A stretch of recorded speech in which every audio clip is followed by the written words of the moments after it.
জাতির পিতা কি? শেখ মুজিব। জাতির পিতা বলেন, জাতির পিতা ইব্রাহিম।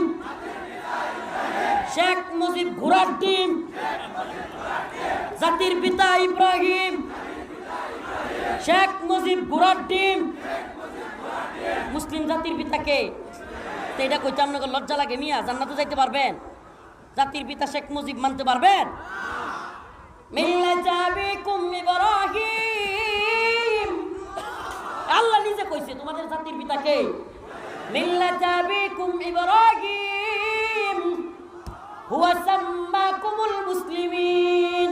তোমাদের জাতির পিতা ইব্রাহিম, আর তিনি তোমাদের নাম রাখছে মুসলমান। তিনিই মুসলিমের নাম রাখছে, আর হে জাতির পিতারা বইলে গেছে। 16-17 বছর হায় রে কি করে নাই। টাকার মধ্যে বাপের ছবি, রাস্তার মুড়ে মুড়ে বাপের ভাস্কর্য, শেখ মুজিবের ভাস্কর্য।